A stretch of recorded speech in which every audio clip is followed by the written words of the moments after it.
All right, ladies and gentlemen, welcome to another episode of Gathering the Old Men Season 6. I am Troy. This is TP. Marlo will be joining us shortly. You know, we got to take care of that family stuff. All right, so sometimes the NFL just amazes me, but I'm gonna get to them later because the NBA playoffs are about to start, and the gift that just keeps on giving. I don't know if we should start with Zion, if we should start with Ben Simmons. You know what? Let's start with Zion. Let's just go ahead and start with Zion and get it on out the way. Just get it on out the way. Get in my belly. Because for some reason, he posted a video. And it was him doing a 360 dunk in what we're going to call it, a workout suit, a fat suit, what we're going to call it. Like, whatever we call it, he posted the video. It's a sweatsuit. Okay. All right. So we'll call it a sweatsuit. And it didn't make me feel no type of way. It just made me realize that he's still chubby. He's still out of shape. Like, he has missed 82 games. Last first round pick to miss that many games ended up not being in the league very long. Greg Oden. Sad story. We starting to head that direction. And the thing that makes me mad is we got Jokic, who has to work 10 times harder than everybody else in the league to look like he even belong. And these dudes, this dude particularly, won't even work out. And I ain't gonna just throw him under the bus because AD has had similar problems. And we're starting to see, and y'all keep paying attention to Luka down in Dallas. I kept telling y'all, he's just 212. That don't look like that 212 look different. That's a different type of 212. Now, if he 6'4", then it's a little different. But I think Luka was 6'7"? 6'7". Okay, so let's watch that because those injuries are starting to pile up later in the season. As I kept telling people, watch as the season goes. The season too long. He does not, and that's the thing. You have to. Like, once you hit All-Star Weekend, the players who skip All-Star Weekend, the players who don't make All-Star, they end up training. That's like another training camp for them. They rest their body and train, Luka don't get that luxury. So we just got to pay attention to him. But Zion, I don't know, TP, like, I don't know. That gumbo down there must be real good because he can't stay away from the buffet line. I'm going to say maybe the idea of him wearing the fat suit is him showing us, hey, maybe losing weight might be part of the process. Because if you out there dunking and you moving around with that on, you're burning calories. Losing weight is all about eating right and burning calories. Now, we don't know what his diet is or has been. Some people are just built like that. And they have to do more, slower metabolisms, body type, all that. Whereas his frame, he still would need to lean out to maintain the athleticism needed to be in the NBA for a long period of time. Like, you could be athletic now, but you'll break down. You're not gonna last a full 17-year career because he did come straight from high school, played 1 year, and got in the league. So you think about it, from age 19, 20, expect to play till 39, right? So that's about 18 years in the league. He ain't gonna make it that long at that weight. I'll tell you right now. He's gonna be 30 years old and he's gonna start falling apart. Hell, he already falling apart. Has he played a full season? No. I don't think so. Can we attribute that to his size?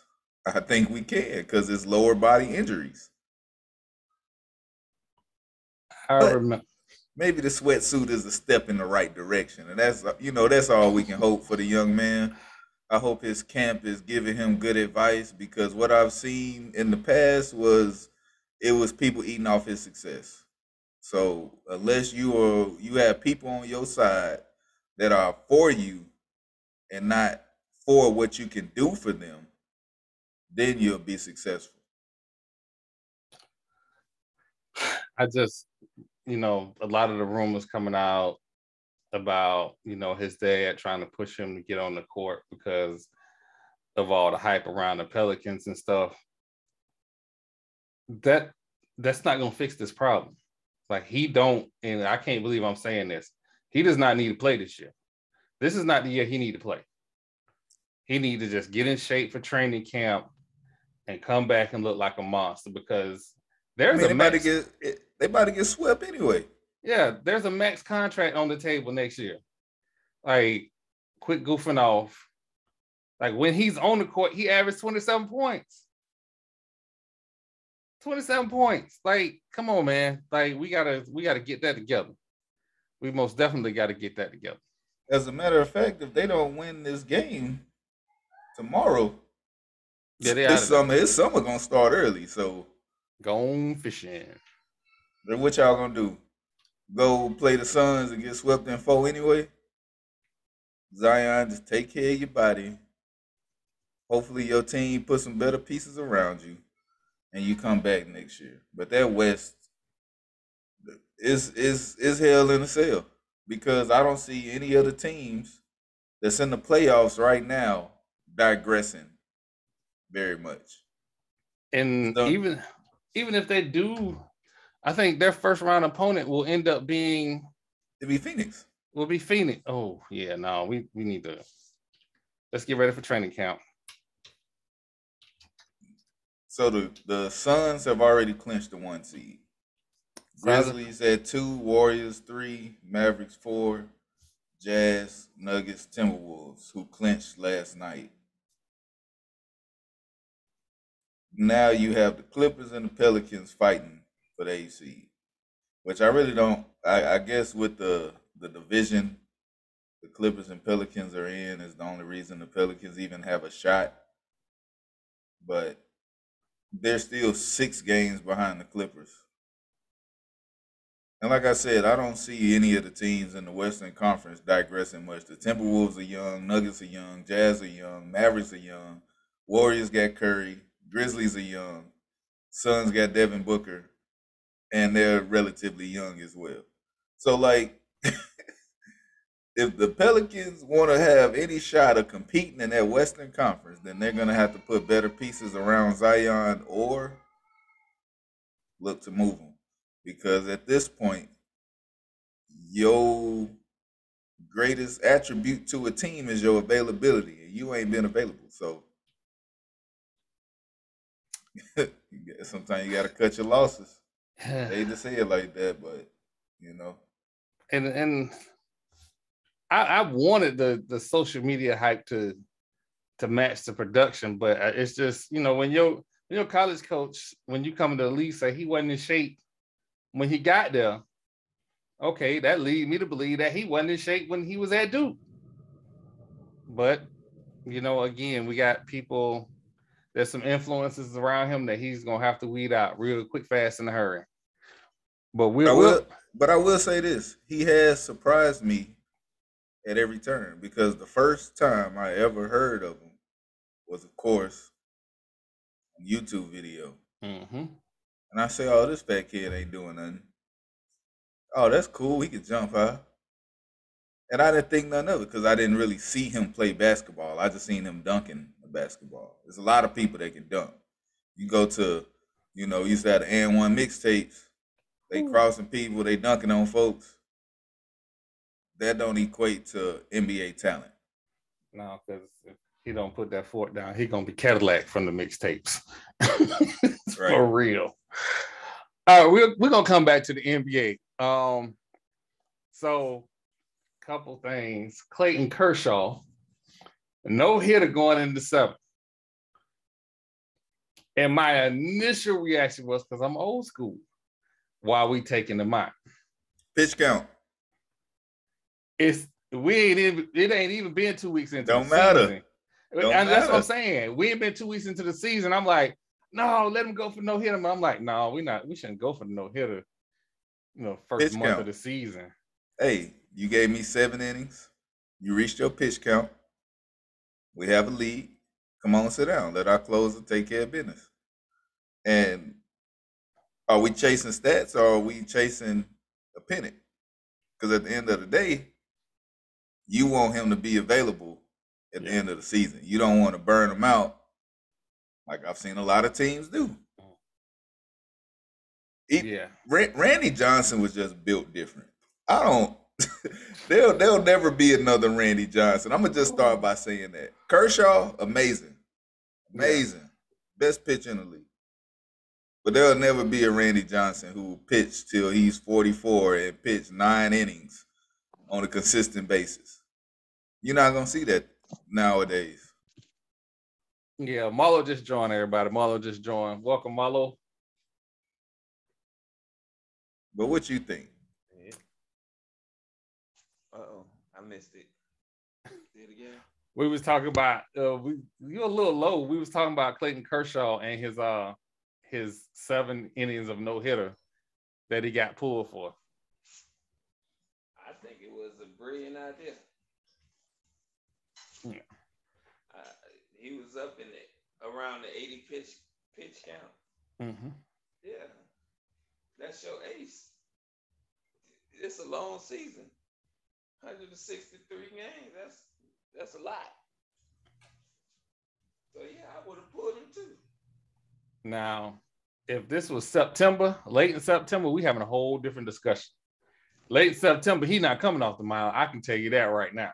What's the situation though?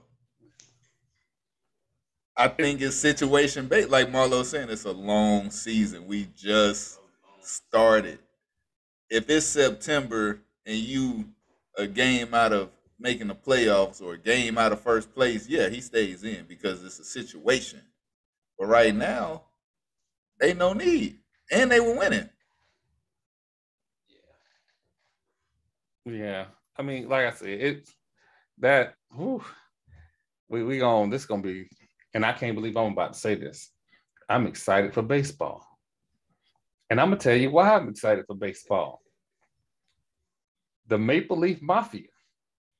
Them boys is balling. And if anybody don't know who I'm talking about Toronto Blue Jays. They have Vlad Guerrero's son and Dante Bichette's son hitting behind each other. Because I was like, why are the Yankees pitching to Vlad after he already hit 2 home runs? Oh, wait, the dude behind him hit 370. And the dude behind him hit 316. So you got to pitch to him. And by the way, kids, back in the day, they used to call that protecting your batters. So Vlad is protected. Like, you can't run from him. You got to go see him. And Garrett Cole, I'm so sorry. I feel kind of bad for you because you was in a bad spot. Like, you was damned if you do, damned if you don't. So there was once a point in time where you did not pitch to Barry Bonds. You don't care what the situation was. You don't pitch to him. It wasn't until they got another slugger and put him behind Barry Bonds that people start realizing if we just put Barry on base, he finna score. Because first of all, the man wasn't slow, not early in his career. Mm-hmm. And what people always failed to realize about Barry Bonds was the fact that he was an outstanding hitter way before he was a slugger. Mm-hmm. Vladimir Guerrero has both right now, and it is almost unfair. It's not even fair. It is almost unfair. We're 6 games in, and he already has 4 home runs, and you have to pitch to him. It's gonna be a long season for a lot of teams. If anybody can challenge that record, 70 is a lot. 73, it's a lot. Mm. Yeah. But if you look at the rate of what he's doing this early in the season, and if you look at his home runs per at bat throughout his short career, if anybody can do it, he can. He'll never sniff it. Probably Never not, happen. but Say it's good to think about. they'll stop pitching to him. What? It's early in the season. That's the only reason he's seeing pitches. I still think they got. Listen, this is the reason why I call them Maple Leaf Mafia. These young men are the children of baseball players. Mm-hmm. And we ain't talking about the children of just like, oh, I made it to the minors. We talking about a Hall of Fame. I'm not sure if Dante Bissett is in the Hall of Fame, but he was an all-star. Vlad was first ballot. Mm-hmm. So, and the buzz when he was, this how messed up Major League Baseball is, because they actually made him stay down in the minors for a little bit so they can get an extra year out of him. But Vlad was Major League ready when he hit the field. Mm-hmm. Like the crime, and which is why there was a lockout. They ain't really addressed it. They should have addressed that more than anything else, but they ain't really addressed it. And I'm speaking as a fan, not, get your money. But Vlad was bombing in minor leagues. Like, I'm sure minor league pitchers was like, why is he down here? Like, what are we doing? What are we trying to prove? What are we trying to prove? And then he get to the majors and people are talking about, yeah, his dad was good, but you got to see his son. When people say that, oh, he's special. Because Vlad was that dude. And to say that his son might be better, he might get that record, Marlo. He might sniff that record. Never see it. Now, that's not going to say he ain't going to hit a lot. First of all, he got to stay healthy. Like, yeah. It's so many factors that goes into this thing. And there's this huge elephant in the room called a hitting slump. When you're in it, all the greats done had it. Yeah. Yeah, they made a movie with Wesley Snipes being in a hitting slump. But you know what's different for him compared to all of them? Their dads weren't Hall of Famers who've trained them since they could probably walk. Yeah. You don't think he knows what a hitter slump is? Yeah, and I hope he does. Like, look, I hope he stays healthy because it's good for the game.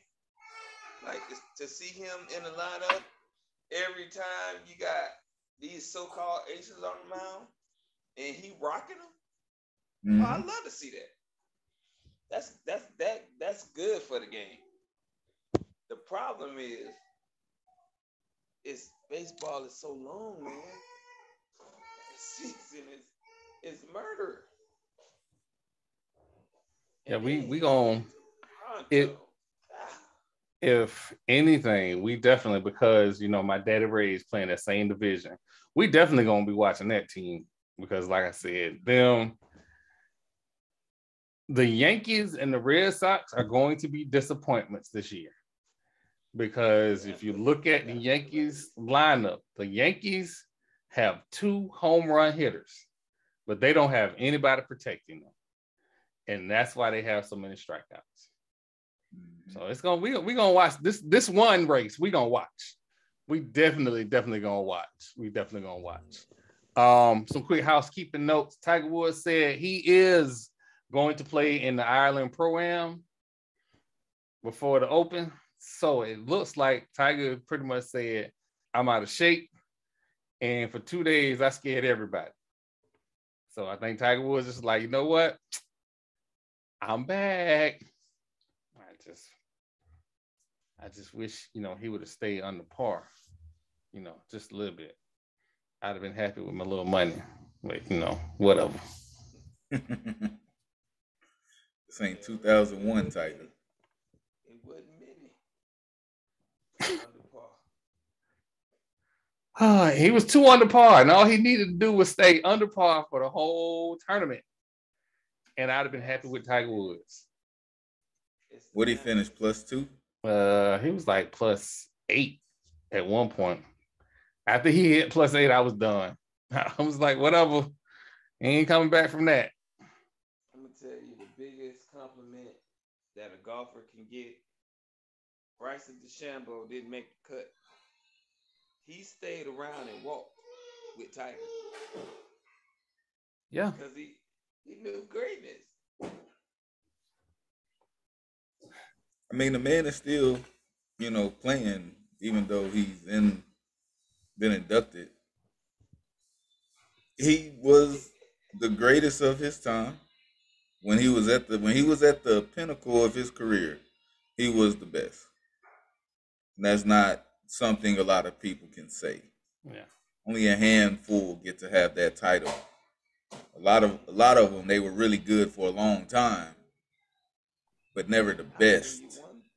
I'll do you one better. There isn't a golfer that has done more for the game of golf than Tiger Woods. Yeah. This is a fact. Yeah. He made golf cool. Yeah. Well, Marlo, I know this is one kind of special from both me and you. The lovely Allison Felix said that this is her last year running, that she's going to retire. And I don't know how I feel about it. I feel like the Olympics is supposed to include Allison Felix. I know what to say about it. I hate to see you go, but I like to see you leave. You know what? On that note, yeah. Wow. So, all right. So He said that? He said that live on air. Like, he said that. Whoo. So I know I ain't the only person on this planet that think that way. I mean, she is a lovely young lady, and we marvel at her accomplishments. First of all, if you go from being a 100, 200 sprinter to running a 4, the older you get, that's an accomplishment in itself. That is crazy. That most definitely is. Again, Allison Felix, thank you. We again enjoy watching you run. I think that's the best way to put that. Yep. All right. So, Marlo, TP.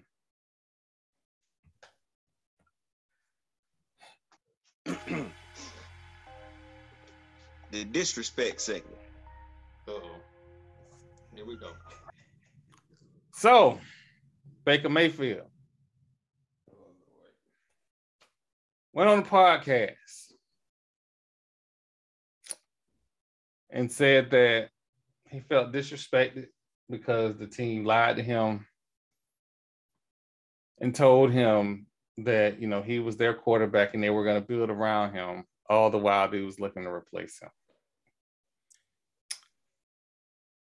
I'm going to let y'all go because, I'm going to let y'all go. How many years he been in the league? 4. He been in the league 4 years. They've given him an all-star offensive line, a Pro Bowl running back, 2 Pro Bowl receivers, Pro Bowl defensive players in Myles Garrett, Jabril Peppers. They built around him. You the problem. I'm sorry, but somebody got to say it. You have not been successful with pieces around you. You cannot expect to keep your job. You're asking for a lot of money. A lot. You want to be paid like you the best. You're not even the best on your team right now. Oh. Like I feel like Apollo 13, Houston, we have a problem. They called down to the Texans. Hey, we want Deshaun Watson. What's your price? Teams don't do that when they're sold on the quarterback they have. I don't care what they told him. He clearly threw his teammates under the bus. We're not going to talk about that. Like, you didn't start the disrespect. If I was on his team, and we're talking about during the season, these things happen while y'all still had games to play, playoffs coming up. You damn right the organization started looking somewhere else because they felt the cohesiveness falling apart. And they knew that if he stayed the quarterback, they would not have the success that they want to have. It's a business. At the end of the day, they made a business decision. I don't think there is at any point in time that a team is not looking to get better. And if they are not looking to get better, they ain't trying to win. But that's the business of the NFL. It stands for not for long. And that's just what it is. He went to a team that was pretty bad. He made them better than they were, and then hit a wall. Couldn't go no further. So now, okay, we know the quarterback position is the problem. Let's go out and get a better quarterback. I think they did that. The organization think they did that. Hell, the players on the team think they did that.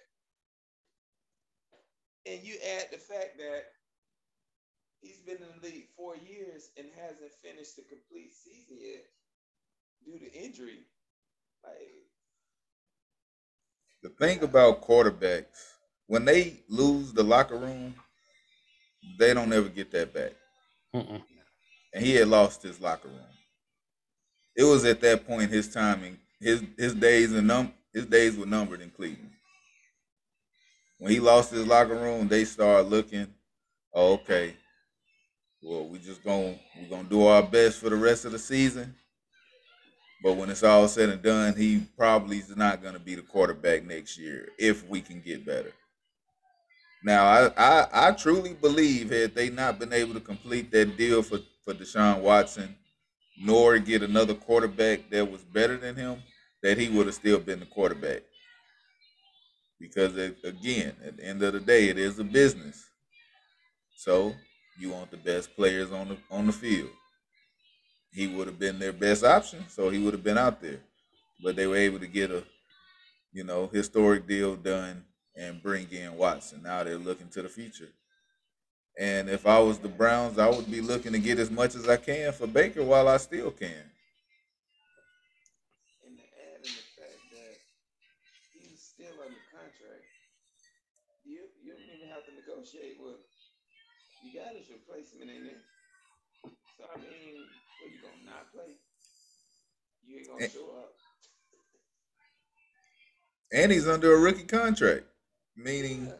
meaning the trade value there, whatever team that take him, for one, would have to be willing to negotiate a new deal, maybe a long term, 4 to 5, maybe 3-year deal. But that's not going to hurt them under the cap for the first season. So their rookie contracts aren't hard to move.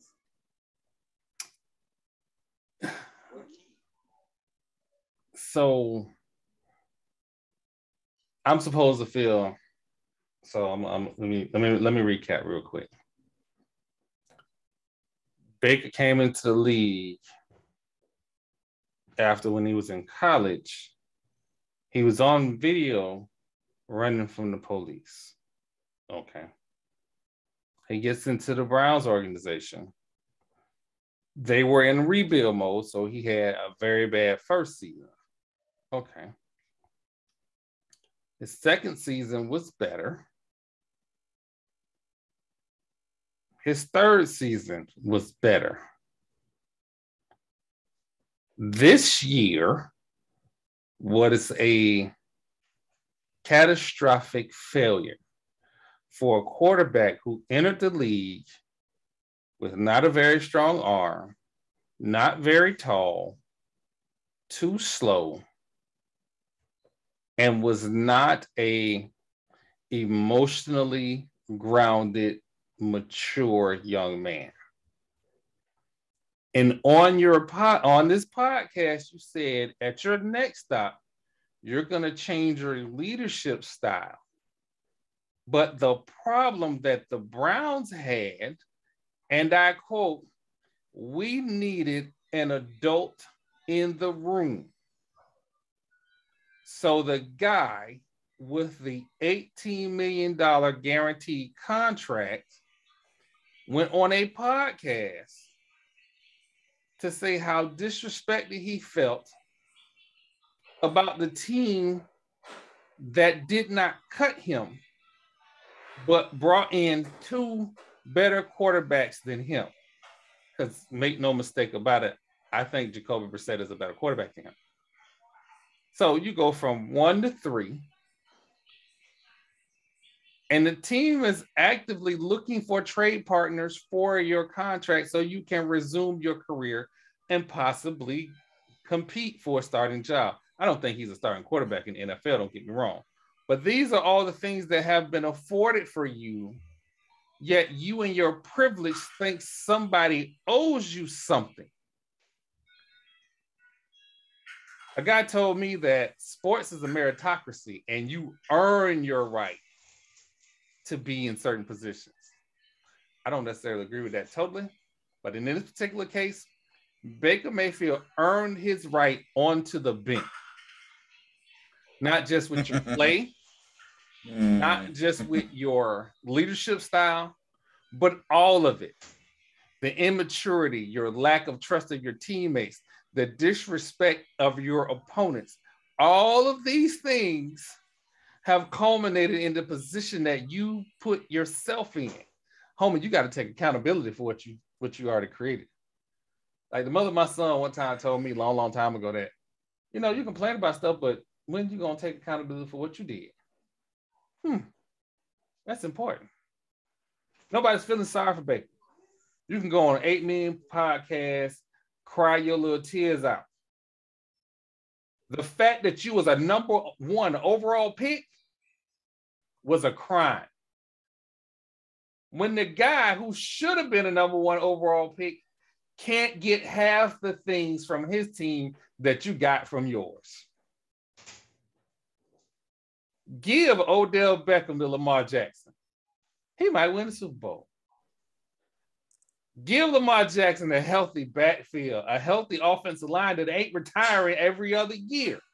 He might win a Super Bowl. Give him a defense that don't all get hurt in the course of 4 games. He might win a Super Bowl.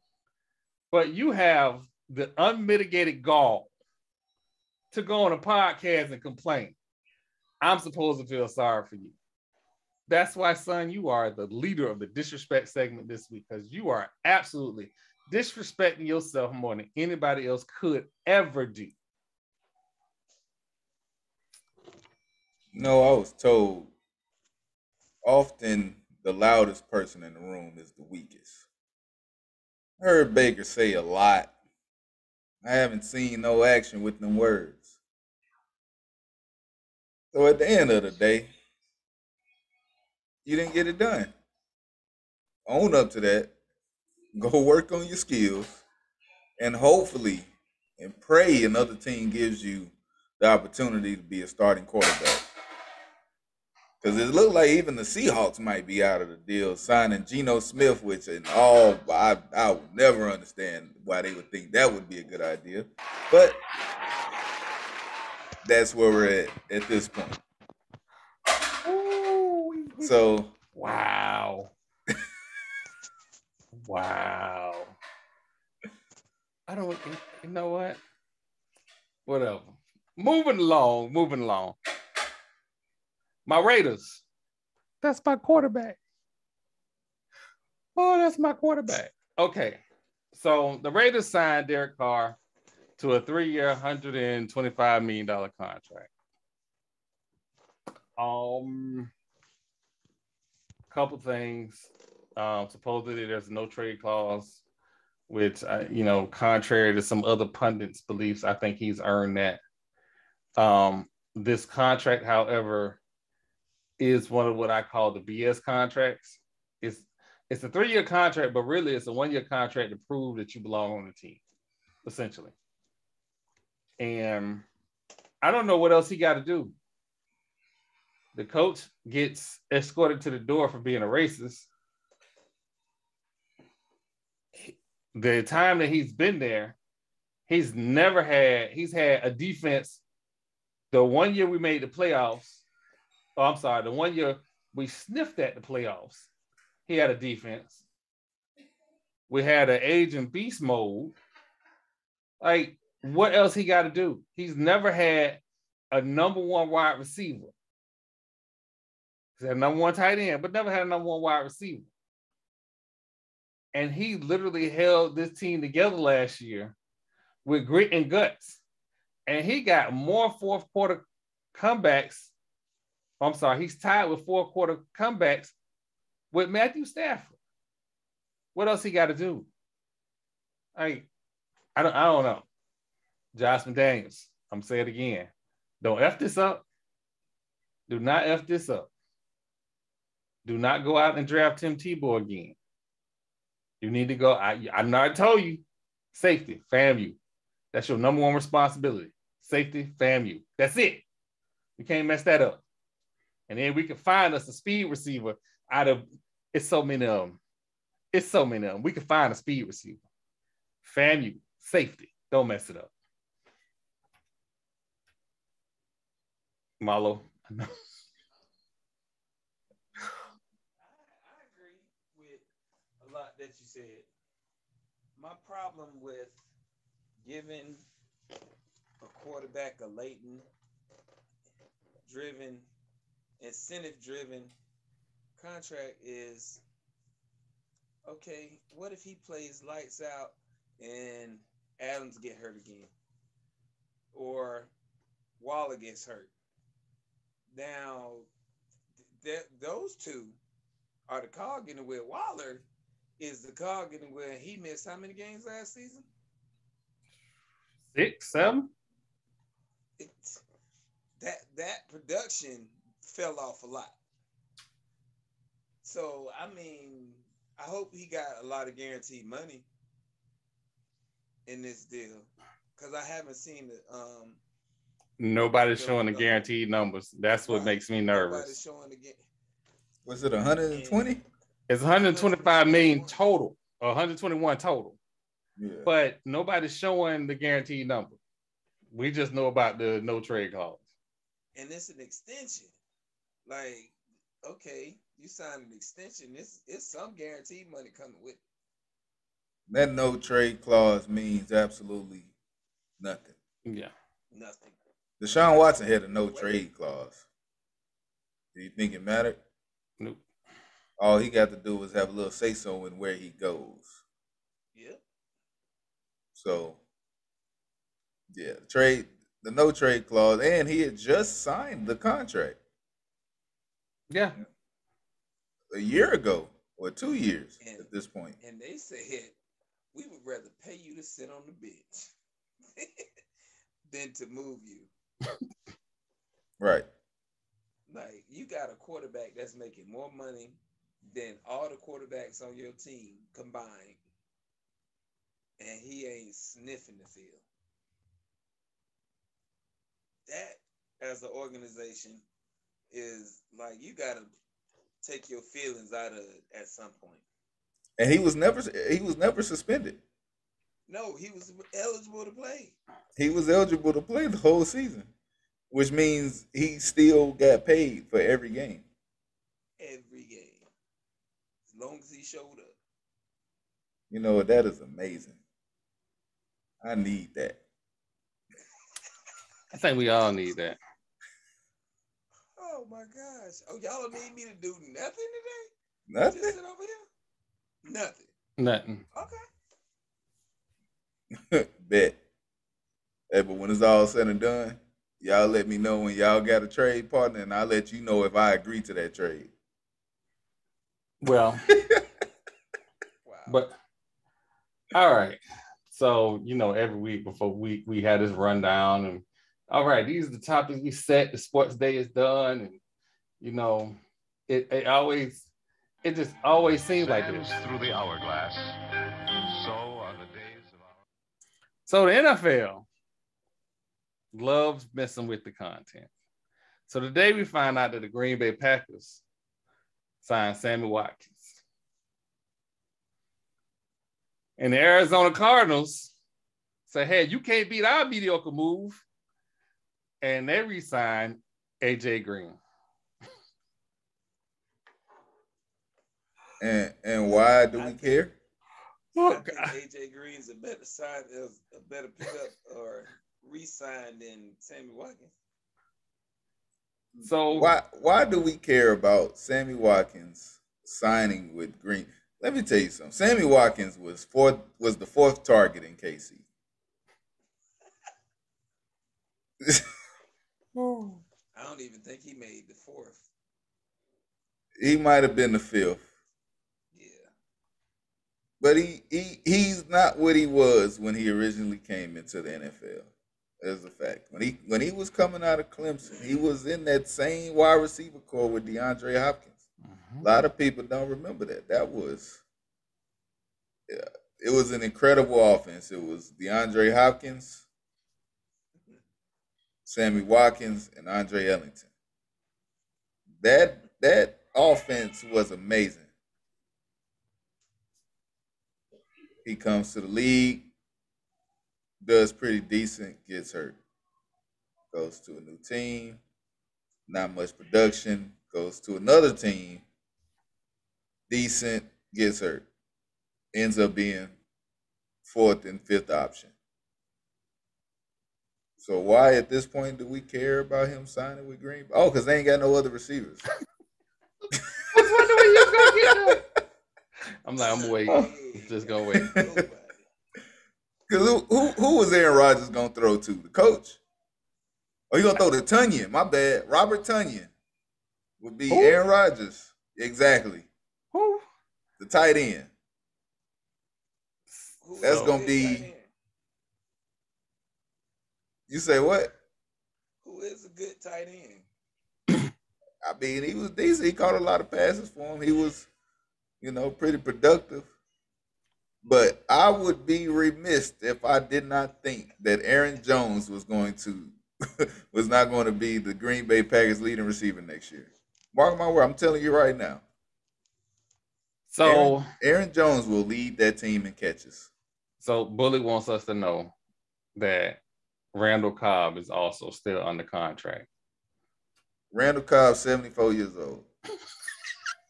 He could be on this show too. Sammy Watkins, 69. Oh.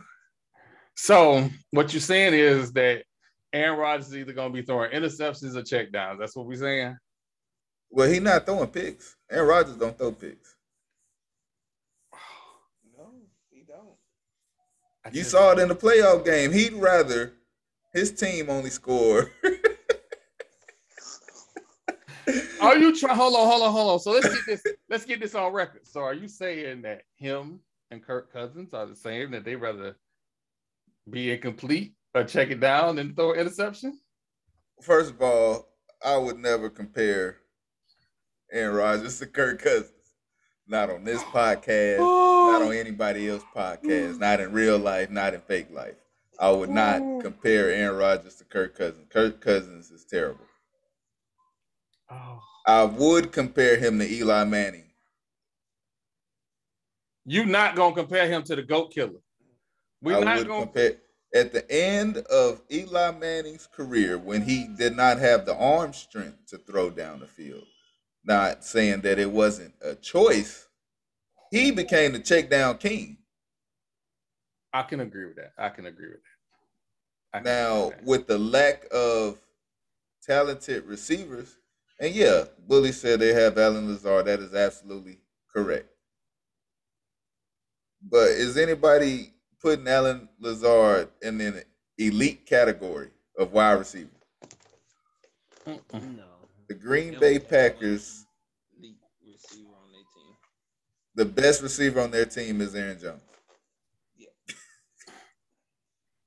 I'm gonna go ahead out on a limb and say this: the best receiver that's gonna be on their team this year is gonna be the one they draft. That's gonna be the wide receivers elite. We might have to ban Bully. All right, so we gonna move right along. We're gonna move along. He does make receivers better, but elite, that's saying a lot. As a Raiders fan, there was a wide receiver that came from Green Bay that was supposed to be elite. Yeah. We were trading for Martavius Bryant because he was so bad. And if anybody remembers, Martavius Bryant was the kid that had flashes in Pittsburgh, but couldn't stay off the weed to show his full potential. So let's not make Aaron Rodgers to be Joe Montana or, I hate to say it, Tom Brady. Let's not make him to be out to be one of those, because he ain't. But there have been some receivers that have been kind of overhyped. But we're gonna move along because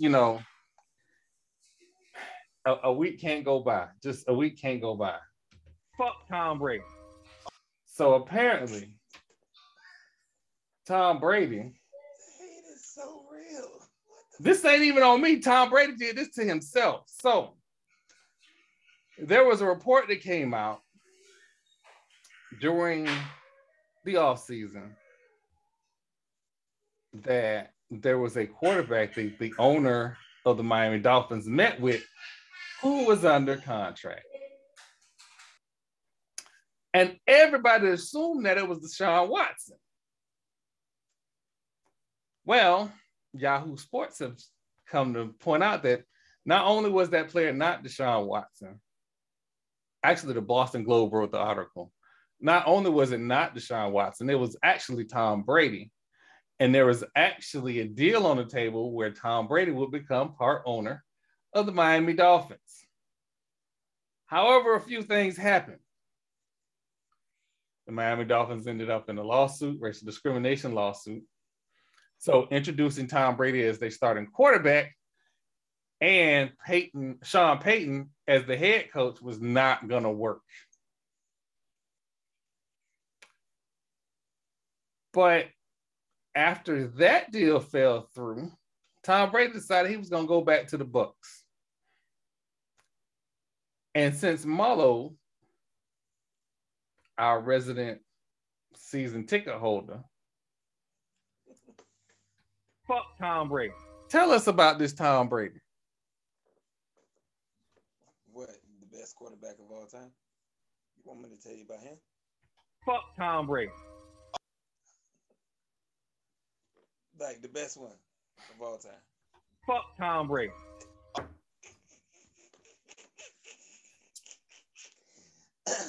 The hate is strong with this one.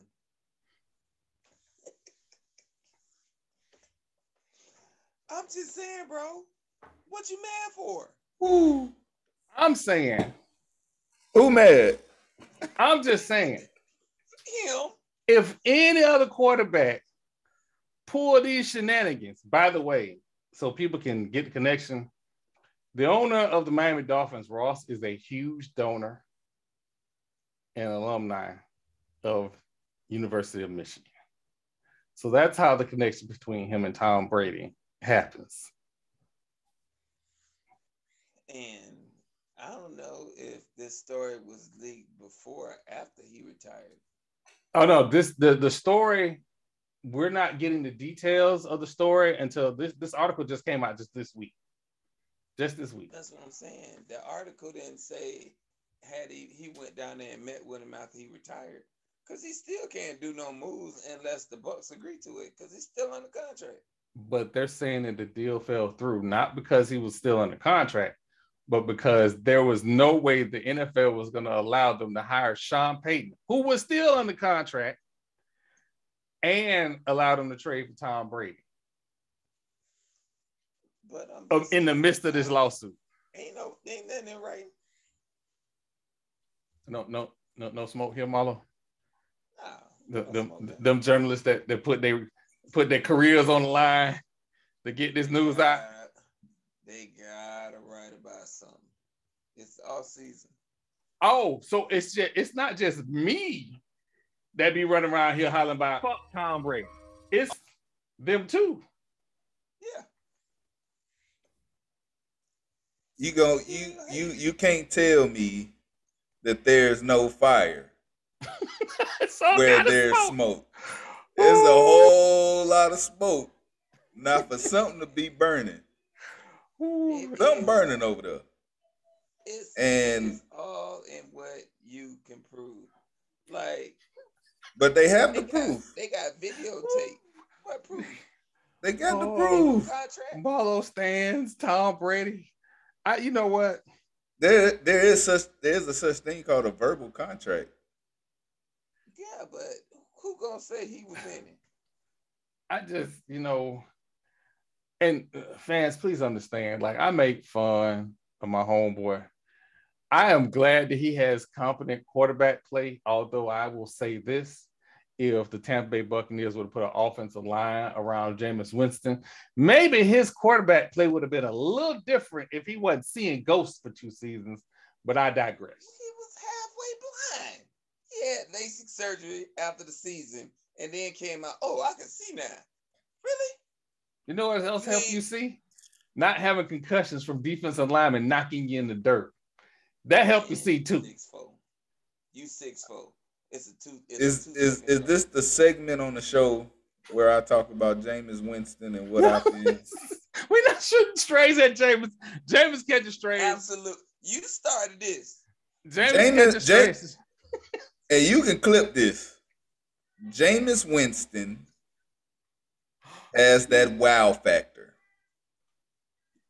He'll make a play, falling away, throwing it, dime, Mike Evans, back of the end zone. And you say to yourself, wow, that was a great play. The next drive, 3 people on 1 receiver. He decides that's where I'm going with the ball. And you say, wow, that was a horrible play. They get the ball back again. Jameis Winston steps back in the pocket. Nobody's open. He tries to run around. Even though he ran a 4.9, he thinks that he's about to evade some fast defensive linemen. Fumbles for a touchdown. And then you say to yourself, wow, that was a horrible play. Jameis Winston is going to wow you every time he steps on the field. Can I say it's going to be good every time? Absolutely not. But it's definitely going to wow you. And on top of that, you started that with saying throw a dime to Mike Evans in the back of the end zone.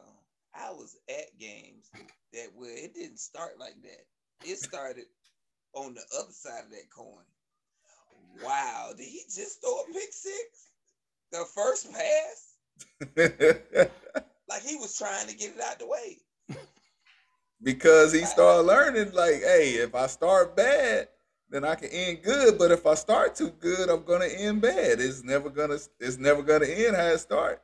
So he was just trying to, break the mold and fix the algorithm to his to a way where he's gonna finish in a good way. But it didn't matter. He broke the mold because I don't remember a quarterback throwing for 5,000 yards and 30 touchdowns and having 30 interceptions. You didn't watch Brett Favre play football? I don't remember. Hey, listen, even Brett Favre ain't safe. Brett Favre ain't safe. I don't nobody safe. Wow, like I gotta get a gunshot clip in here because Brett Favre was at home trying to deal with facing welfare fraud, and you just shooting at his front porch for no reason at all. He got his old problem. You just nobody safe. You clearly didn't watch Brett Favre play. He was a great quarterback. Don't get me wrong, but he was a gunslinger. Absolutely. He And I did he watch he Brett Favre. defined the term gunslinger. They nobody even heard of the term gunslinger until Brett Favre stepped onto the field. And what was he doing? He was throwing that bitch. He didn't give a fuck who was out there. He throwing. He letting it ride for better or worse. And he had some seasons where he had just as many touchdowns as he had picks. And he also had some other great seasons where he had a lot more touchdowns than picks. And he had Super Bowl hardware to go with his outstanding career. And playoff wins. And playoff wins. And come from behind wins. Jameis Winston ain't have none of that shit. You know what Jameis Winston ain't do? Jameis Winston ain't use his phone. Never mind. He was in the cab. Never mind. We're going to keep moving. We're going to keep moving. Now, I'm going to leave that one alone. Anyway, so moving right along. All right. So I talked so much about Big Cat. The Timberwolves won their play-in game against Pandemic P. Mm-hmm. Mm-hmm. And with 8 minutes to go, 8 minutes to go, Big Cat fouled out. I'm going to say this out loud. The young talent that they have in Minnesota is being squandered by having Big Cat on that team. Terrible. He has more God-given talent. He ain't out of shape. It don't make no sense to me. But it was almost like he was trying to make them lose. He is horrible defensively. He wants to shoot threes. You're the biggest thing on the court. Get your... It's 2022. That shit wouldn't have flew back in the 90s. No, sir. Early 2000s. You don't get your big ass in the paint. Fuck wrong with you? They need to have the announcers just need to say Curry. You getting punked by 6'9" dudes that play for the Clippers. I need y'all, excuse me, I don't want to use that term. My bad. Let me roll that back. You are getting manhandled by dudes 4 inches shorter than you. And it took probably the most offensive deficient guard.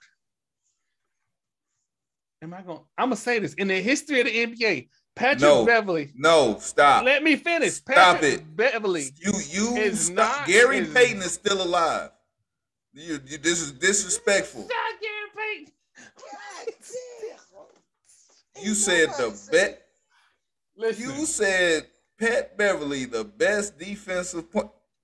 Hold on. I'm not calling him a point. Hold on. Let me be clear. Guard, whatever. Gary Payton was barely a point guard. All I'm saying is this. Patrick Beverly has no offensive gifts that says he belongs in the NBA. However, if somebody said, you just said a 30% 3-point shooter don't got no skill. You go shoot 30%, Troy. Listen to me. Troy, let me see you shoot 20.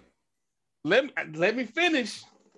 If it's one dude, if I got a surefire guard to get me 30 and I need a stopper, he the first person I'm calling. Because that dude is Hall of Fame, get on your nerves. 94 feet from end to end the entire game. I don't get tired. We got timeouts for that. He on you. If there is a spot in the Hall of Fame for pests,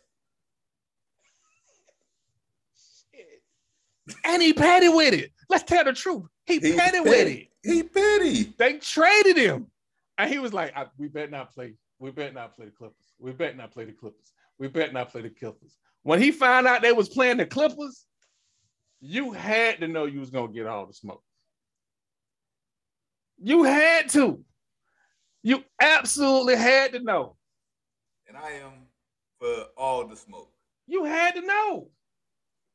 I don't think I've ever seen any person piss off Chris Paul more than Pat Beverly. I am here. I ain't going nowhere. I'm in your hip pocket. Like, it's some dudes that it's some dudes that never needed the hand check rule.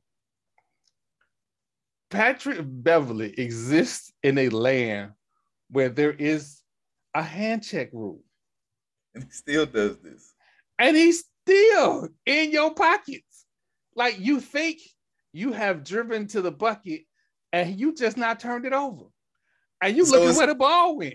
So is this why we saying he the best? Because Gary Payton was fouling people for 10 plus years? So let's Isaiah Thomas was fouling folks for years. Oscar Robinson was fouling folks for years. You know what? So since we just gonna give Zeke a stray, all I'm gonna say is this: y'all blame the bad boys, namely Bill Laimbeer, for a lot of stuff that Isaiah Thomas started.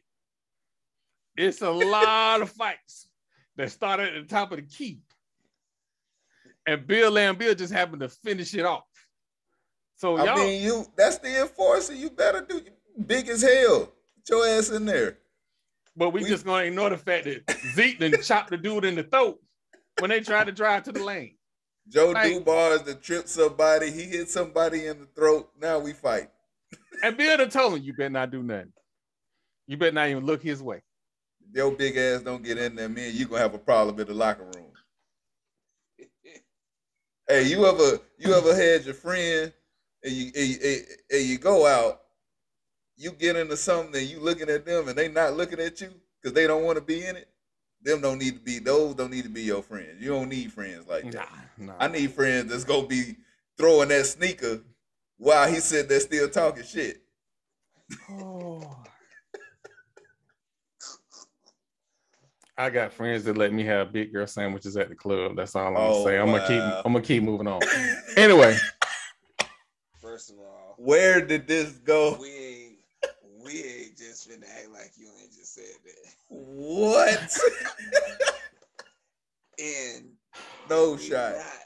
First of all, we finna do what we want. You brought up quoting baby mamas in a dang on sports podcast. I ain't never seen that correlate. And then you gonna bring up big girl sandwiches at the club. First of all, you had a smile on your face. So acting like he wasn't having a good time. He was enjoying it a little too much because every time he looked at me, he yelled out, "Spoon!" Who has a battle cry of spoon? Who does that? First off, where did this go? Keep the party going. Have fun. Enjoy yourself. But gonna get canceled. I am not going. But we ain't gonna get back on the top of the charts in Romania with this. In my defense, they wasn't that big. Like big bone. When the recording stop, I'll ask more questions. But so anyway, because I'm gonna need some clarification. So, but we gonna move on. Getting back, so Patrick Beverly after the game decided that he was gonna go live and have a celebratory live, and apparently he cursed just a little bit too much. Thank God there isn't a podcast commissioner. He cursed a little bit too much, and the NBA fined him $30,000. I would have sent them $30,000 in pennies. They told him you were allowed to say 2 cuss words. You said 76 of them. I just, I was like, the hell you what the fuck y'all talking about?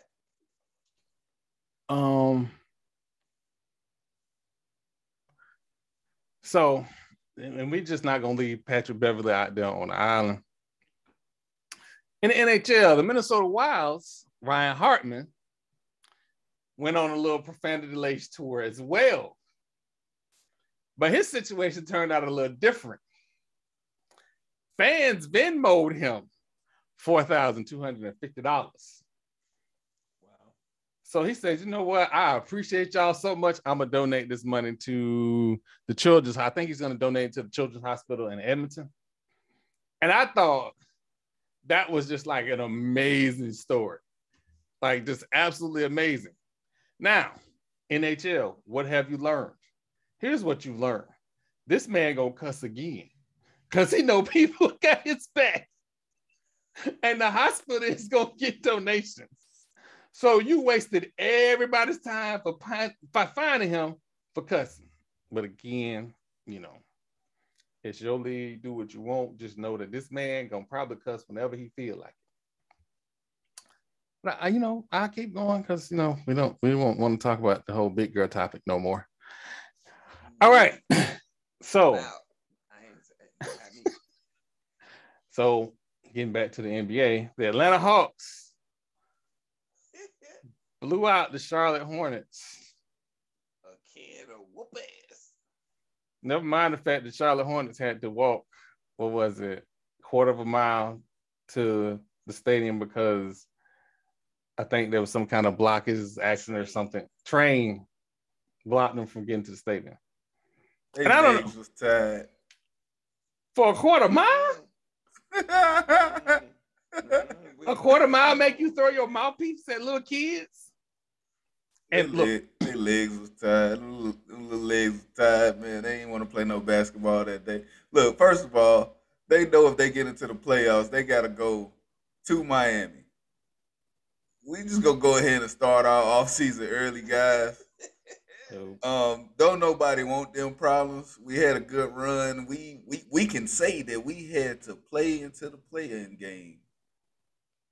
You know, that's not a bad season. You know, as a head coach, you can kind of save face a little bit. You know, we above 500.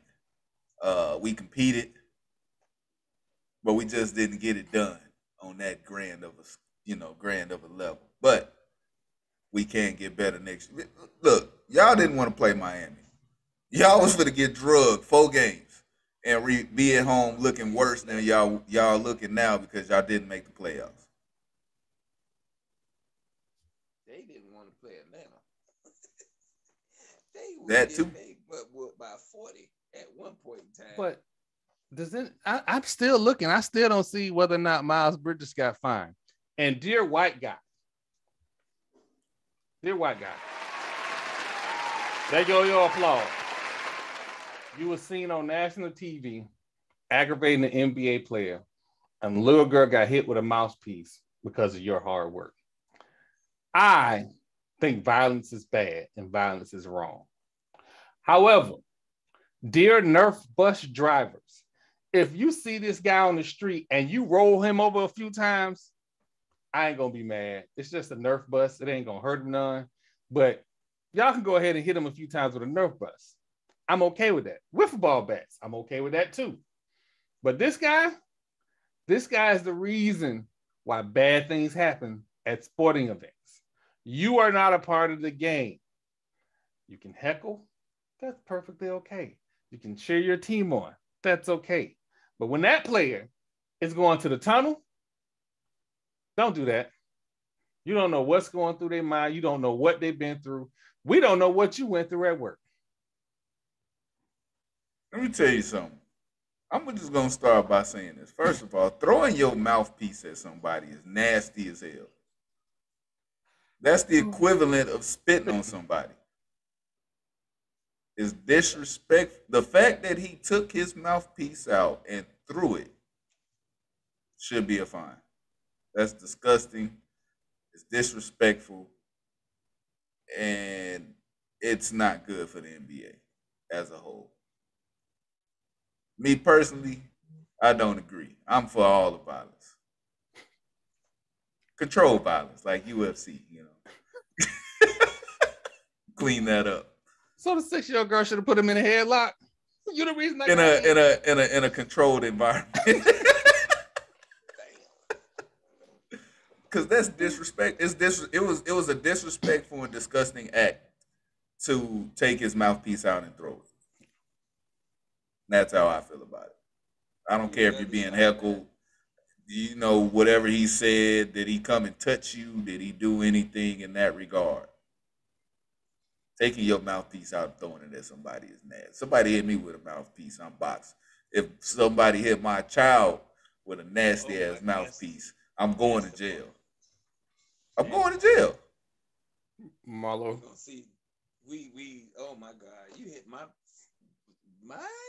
with a mouthpiece? I'm a 6-year-old. Yeah.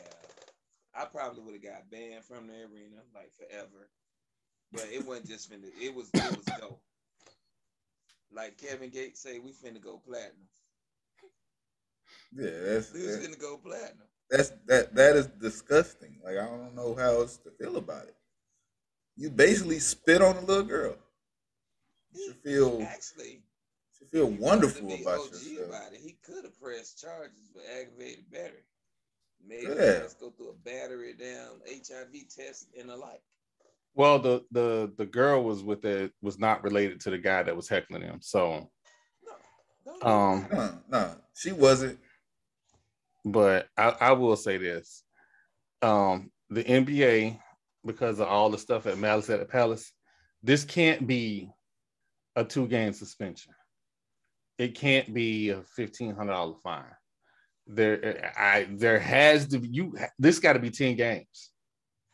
At least 10 games. Because you ruined the NBA ruined a career over a fight in the stands. So throwing a mouthpiece, you got to shut this down before this even become a thing. Jermaine O'Neal still ain't recovered. First of all, this was 10 years ago. Well, over 10 years ago. A dude on a damn bad team. What that mean? Who gonna miss him? Like, I mean, they hit him in the pockets, yes. Spending them for 10 games, who gonna miss him? Yeah, something got to be done. Stern. Yeah. Fix it. I agree. Yeah, we'll monitor that and watch how that come out. All right, so the Brooklyn Nets came out and played the other night in their playing game, and they look like a playoff team. They look like they completely outmatched their opponent. Kyrie looked like Kyrie, but that Brooklyn team still can't play defense. What's your definition of outmatched? They had 2 players that could score anytime they want to. And then they had Bruce Brown getting buckets like he was an all-star too. They played Cleveland. They played Cleveland. That's why I said it was outmatched. They played Cleveland, and Allen was out for Cleveland. So they was just running to the rim like it was Christmas. They beat them by 7. And that's my other point. You have a team that outmatched you, and that same team can't play defense. Brooklyn is not going to the finals. Brooklyn is not going to the finals. And I'm going to go ahead and say it on the podcast. This Boston series, it's going 7 games. It's going 7 games because Boston is 6. We getting spicy in here. We getting spicy in here. Boston is 6. Boston in 5. Wow. Okay. Nah, it'll go 6. It'll go 6. Boston is a much better team than Brooklyn. They play way better defense and they got multiple scores. Okay, so here's a plot twist. After it was realized that the 76ers wasn't going to be in the same side of the Eastern Conference bracket, mysteriously, Ben Simmons is going to try and give it a go for game 4 or 5. I had a question. Are they doing? Is it 2-3-2, or is it 2-2-1-1-1? I think in it's the first round. yeah, I think it's 2-2-1-1. 2-2-1-1-1. Mm-hmm. Boston in 5. Boston in 5. Like Boston in 5. and Marcus Smart is just that. You know That what? dude is smart. And he's gonna be guarding Kyrie. Kyrie is probably gonna get off, but he is not going. He ain't finna do Marcus Smart like that. I just realized something. Brooklyn has a losing home record. They do. And they're I'm gonna a, lose, and they're gonna lose one of those games at home. I'm gonna agree with Can't TP. really- Boston in 5. I said Well, that. he did. He did. Oh, I'm sorry. When I thought it Oh. was 2-3-2, I was thinking that it was gonna go 6, that they would win 2 games at home. And then Boston would close it out in game 6 in front of their own fans. But I say the Nets still won at home. And I say still won because they are not favored to win any of these games. So any win is them stealing. So they'll steal one at home, lose the other one, lose both on the road, and then lose game 5 on the road in a shootout where Jason Tatum drops 50 on their neck because they don't play defense. And Brown. Don't forget about him. Oh my God, Brown was just, Brown is he is the X factor. He is the X factor, and whew, You know what I'm excited to see? Jason Tatum comes from that Black Mamba school of shooters. Mhm. Yeah. And that mentality that I'm about to shoot this bitch and I don't give a fuck who out there. We saw Devin Booker do it all the way to a finals appearance, right? Is it Jason Tatum turn? Can you turn it on, young man? We about to find out. When it matters, this is what we need to see. Because this is the time of the year where the pretenders separate themselves from the contenders. So, hey, either you here or you ain't. And we time to see it. And then and just to add bulletin board fodder to all of this, Mr. Bruce Brown decided to say that, you know what, Boston is a week down low, so we're gonna go right at their big men. Kevin Durant was like, yeah, we don't need to say all that. We just need to hoop. Kevin Durant had PTSD when he said that.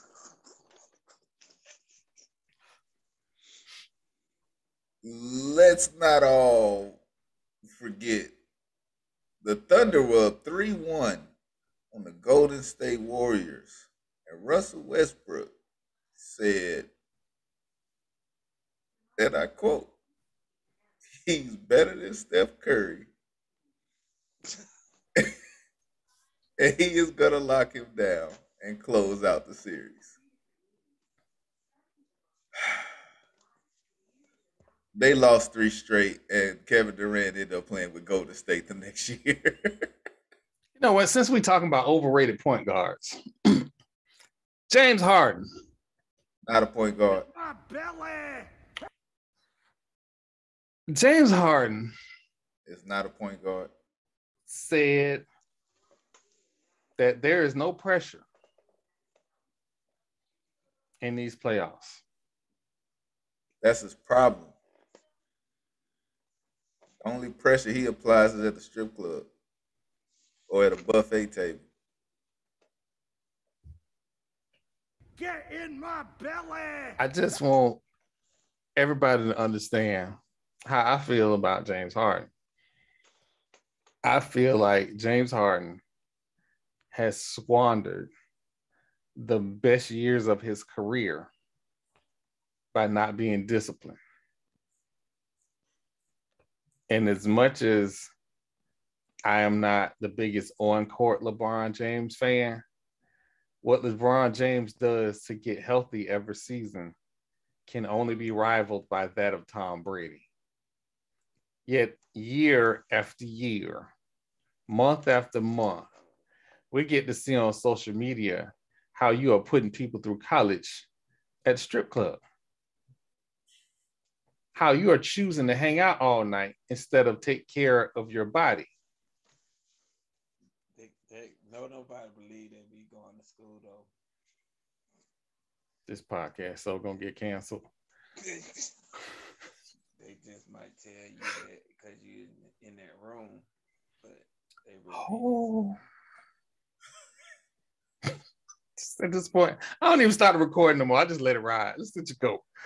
But the awful part about it is that he was supposed to be the piece to add to Joel Embiid to put them over the top. Because Max is doing his part. And the thing I forgot about, the Sixers play Toronto. Thibault is unvaccinated and will not be able to play in this series. And if I can drag Kyrie up and down these internet streets, I got to do the same thing to the Sixers' best defensive player that they have on the team. And I ain't saying that Toronto is no juggernaut and is going to score 120 points a night. But you need somebody to get stops. And I ain't saying James Harden don't play defense. No, I'm saying it. He don't play defense. He ain't ever played defense. He played that Olay defense. Let him go. So you are now playing Toronto with one hand tied behind your back. And we know James Harden ain't blowing by nobody. There is a problem in Philly. And Philly is a town you can't go have. You seen what they did to Ben Simmons. If they go up there and lose to Toronto again, James Harden might as well retire. Because he gonna sign that max contract at the end of the season. It's gonna get ugly.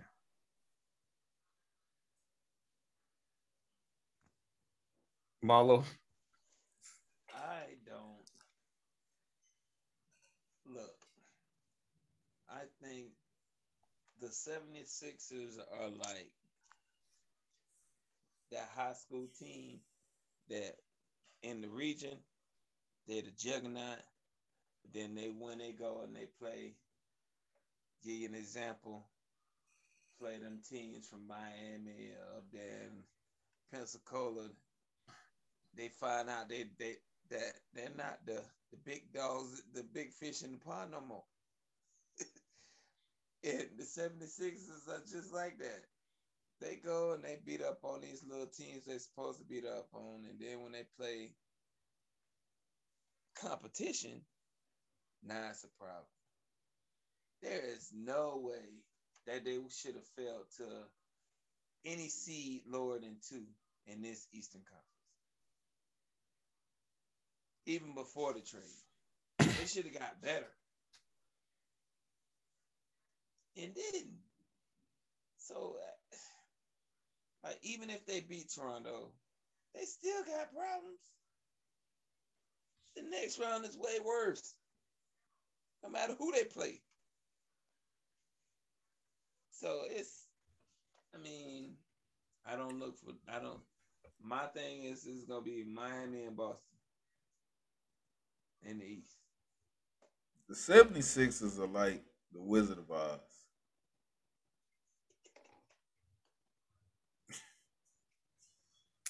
You got James Harden out here. He the 10 man. Wow. Oh, this is finna Joel Embiid is the lion. Oh, I knew it was gonna go left.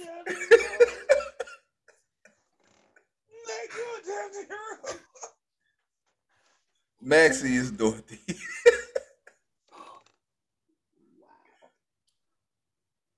Look, the 76ers might as well start looking toward next year. I think they already cooked. I think they already cooked, and they don't even know it yet. You know who benefited the most from James Harden getting on the squad? Tobias Harris.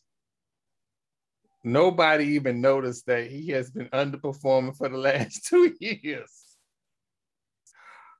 Oh, it was all this hype when he was in LA. The Toby and Bobby show, they had their own little show, their own little podcast. He get out there like, oh yeah, you ain't got to run no plays for him. He can get buckets. Where are those buckets? That's the scarecrow. Where do you go there? So, I mean, this absolute bad knockoff of the Wiz is going to go up to Toronto and find out the Wizard. Oh my God, the Wizard is going to take man. Y'all worried about the wicked witch of the East. They ain't gonna never make it to Miami. They ain't gonna never make it to Miami. I would not be surprised if they don't make it out the first round. But if they do, and this is a big if, they got to play the Bucks. That's granted the Bucks beat the Bulls. And they got a problem with that too. Wait, the bracket usually go to 4 or 5 plays the winner of the 2 and 7, right? Mm-hmm. And the 3 and 6 plays out the 1 and 8. So they would end up having to play the Celtics in the second round. And who gonna stop Jason Tatum? Who gonna stop Brown? Who gonna stop Brown? Exactly.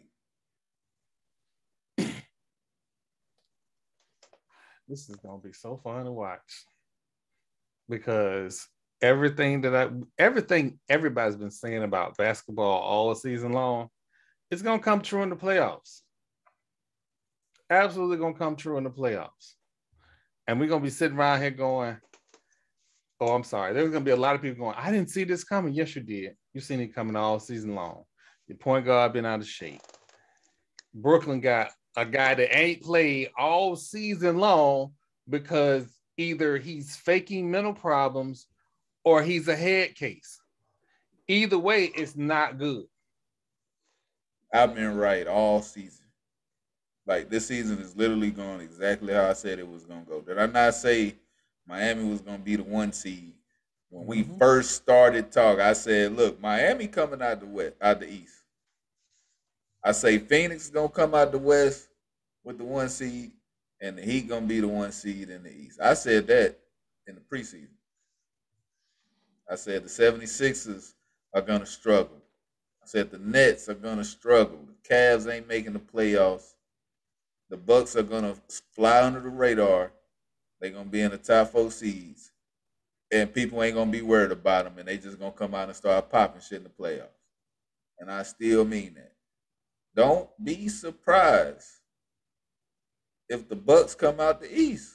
I want to see the Heat. I want to see Jimmy gets buckets in the finals. I do want. That's what I want to see. But please do not be surprised. Let's not forget the Milwaukee Bucks have the best player in the world on their team. This is a fact. Last time I checked, the team with the best player usually wins. Yeah. In the game of basketball, at least. Yeah. There's been a lot of occasions where that ain't been the case.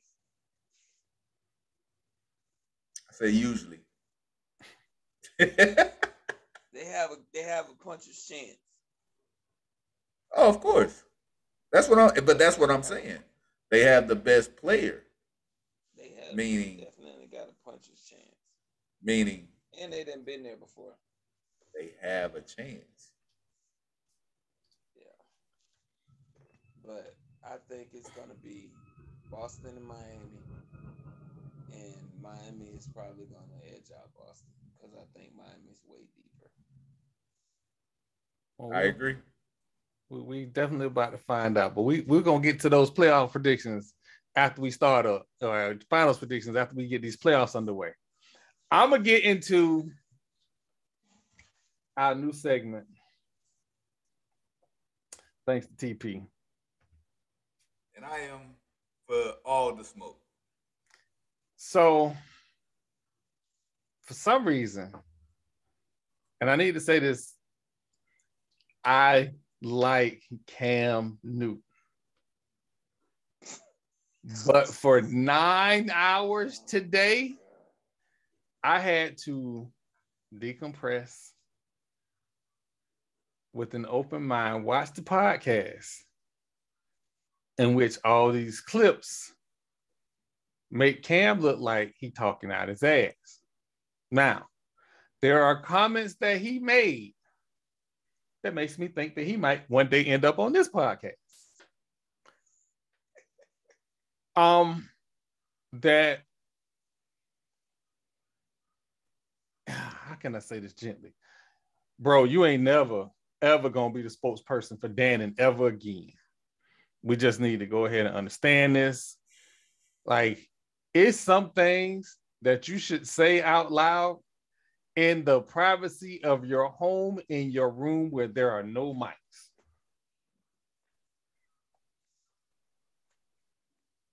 Cam spoke in this podcast sometimes very eloquently. As a religious man raised in the church, I can get behind that. Like, I listen to the full podcast. And outside of the random charlatan, you can get rich quick schemes that you have to go through, the podcast itself was very, for the most part, it was very inspirational. But there is a minute and a half moment, and it's never the entirety of the conversation that get us in trouble. It's those moments where we just talking and we don't think, and we say some dumbass shit. Big girl sandwich. Spoon.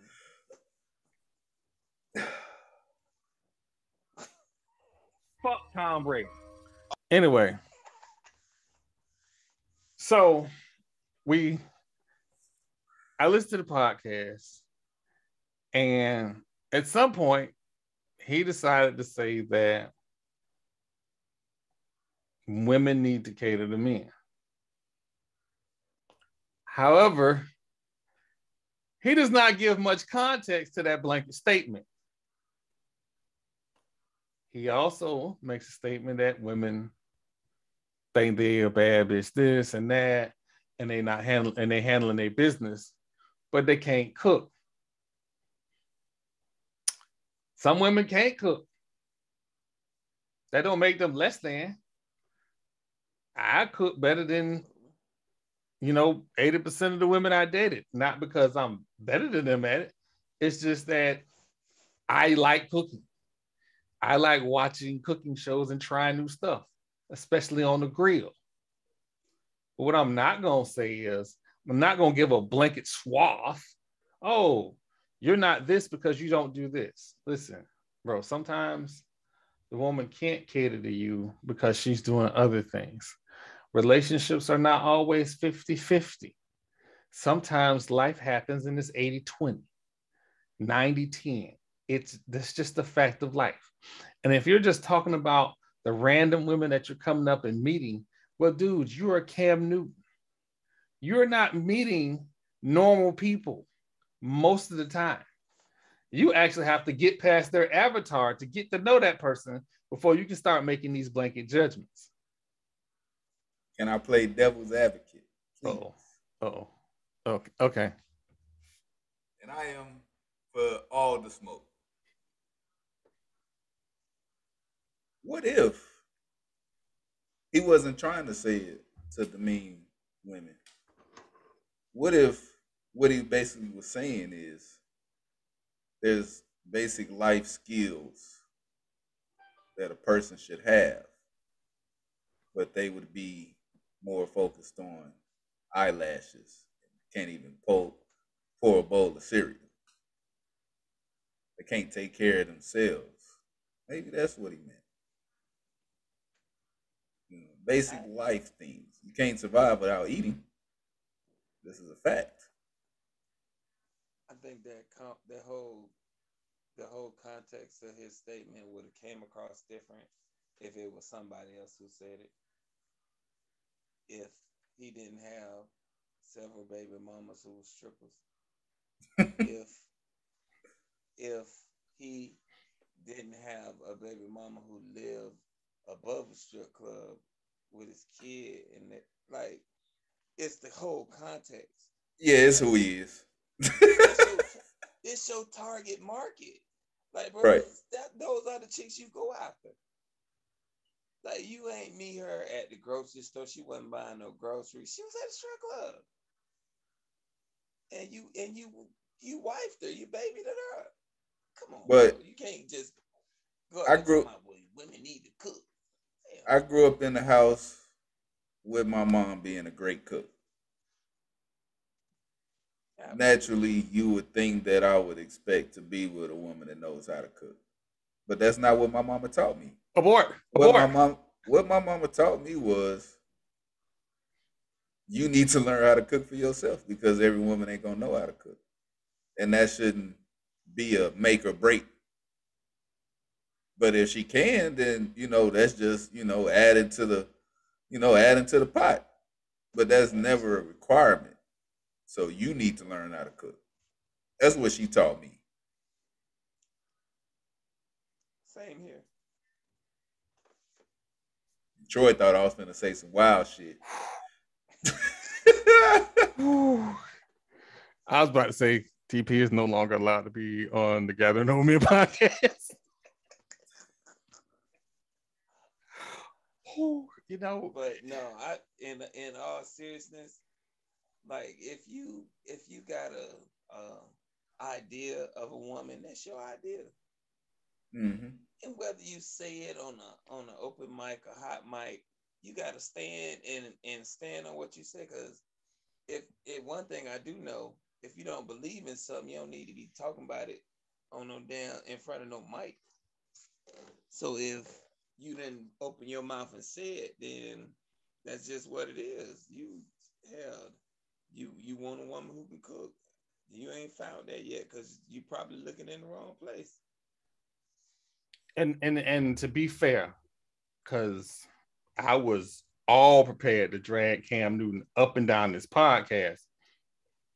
Again, I want it to be fair, and I listened to the whole podcast, and he does say, hey, these are my kids. I have to teach them life lessons. He talks about money, management, who they should be around. The guest on there was talking about how, and me and Marlo been through this. My, parents wouldn't let me hang around certain people because my father basically said that dude ain't gonna never be nothing, and that dude gonna go to prison. So these are two dudes you can hang around.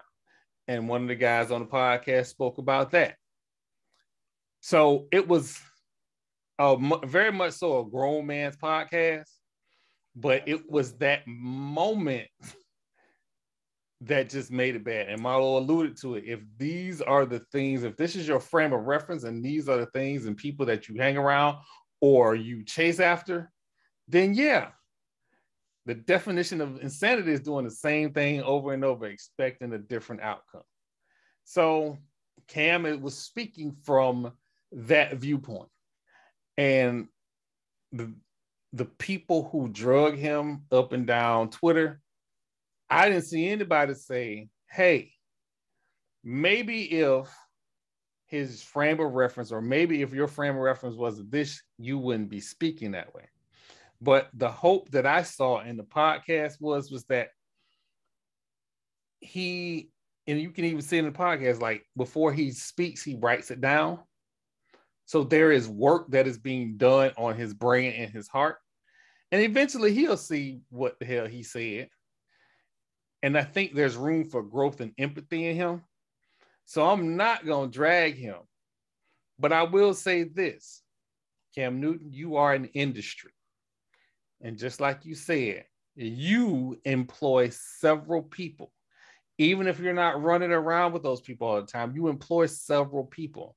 And the same people that speak truth to you are the same people that you're fucking up the money for. You should be a spokesman. However, you're not Dan's spokesman because you like to say misogynistic things. We got to work on that. We got to be better at that. Forgive them, please. Yeah. For they know not what they do. So. There's this saying, one old shit will fuck up 100 data boys. And that's just all it was. It was an old shit moment. I got another saying, but this is not the time or place. Spoon. Wow. We need all right. We need a safety word. That might be it. Spoon might be it. All right. So, every week, we get down to this. And again, before we even do that, everybody that comes by the live stream, I want to thank y'all. Everybody that has been tuning into the TikTok. Like, TikTok has been blowing up, and I appreciate y'all for blowing up TikTok because apparently y'all just want to hear me say fuck Tom Brady over and over again. So again, I appreciate y'all coming by the TikTok. I'm gonna stop talking about my quarterback. Why? It's the button. Tom Brady. It's the button. So again, hopefully we can get this video to let's try to get this video to 500 views and 1,000 likes. And please comment and subscribe. Comment and subscribe. Make sure you hit the all notifications so that you get the notifications when we're on when we post on YouTube. Also, we are on iHeart, Apple, iTunes, everywhere where you get your podcast. We are there. This week, which one of y'all want to go first? It don't matter. I'll make mine short and sweet. Short and sweet.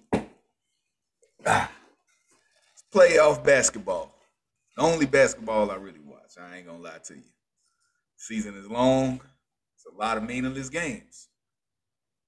But everything means something now. And the teams that are there are the teams that I thought would be there. Question is, who wants it more?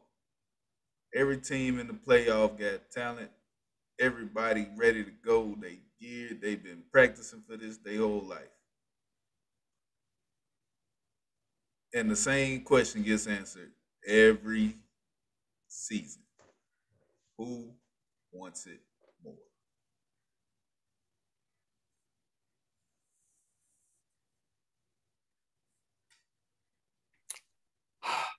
All right. Well, so for those that don't know, I'm a diehard Seminole. And we just had our spring game. And we had some celebrity coaches and all of that, and that's wonderful and great. But like I said last time, spring games don't mean nothing to me. That really means nothing to me. Now let's talk about the truth of next season. The second game of the season, we played LSU. Now, I would like to think that yeah. You giving us the L already? Yes, absolutely. So the second game of the season is LSU. And a lot of people would like to have you believe that that's the important game. That is not the important game. The important game is the Duquesne game. So let me say this again. The first game of the season, we play Duquesne. You cannot go out and just win. You got to go out and put 100 on Duquesne. Duquesne should not have the talent to be on the field with you. Even with the 4 people that just hit the transfer portal this week, I don't know what school that can continue losing 4-star players and still be competitive. I don't know. and let's be clear, for all those fans that want to say that Pittman's son, Super Bowl Tampa Bay Buccaneers running back, his son is now playing for Florida State. And there's all this hype behind him. He didn't catch at his last stop. And he didn't catch all spring. Stop that hype. There needs to be an incoming freshman somewhere, some incoming freshman that come on the field and light this world on fire. Because anything less than 100 points on Duquesne, I'm here to tell you, you need to be fired before the fourth quarter. Damn. Enough. All of this hype. You got a guy lose his job to come to Florida State, only for Florida State not to hire him to protect your job. You got a contract extension. I don't want to hear nothing about starting slow. I don't want to hear nothing about the defense behind the off. I don't want to hear none of that. Only thing I want to hear is touchdowns and attaboys. And to be quite honest, after these last 2 years, I could chill on the attaboys. This is what you're supposed to do. You're supposed to be that guy, even though your resume says otherwise. So again, running theme. Insanity is doing the same thing over and over, expecting a different result. You let Dabo Sweeney punk you in the public media and you said nothing. Dabu, a grown man named Dabu, punked you in the media. And I'm supposed to get excited about you being the head coach. Dude, you got to make some changes. Like, I call you, I openly mock you and call you old cornrows because they fired a black coach and tried to make it a soft landing by getting a white guy that used to wear cornrows.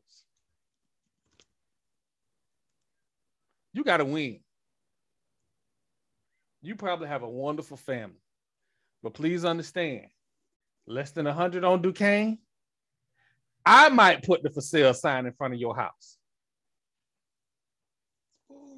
It's time to win. That's all I got. When the boat is burning and sinking, Oh my God! you got to get off the boat. Damn. You got to All right. get off the boat. That was enlightening. We definitely know how you feel. Mine is also gonna be sweet, and I'm gonna look at the other side of that coin. I thank Florida State very much. Thank you. Thank you so much, because those athletes that family used to struggle with, that wasn't as attractive to come to school, we get them now. And I am It's saying a lot when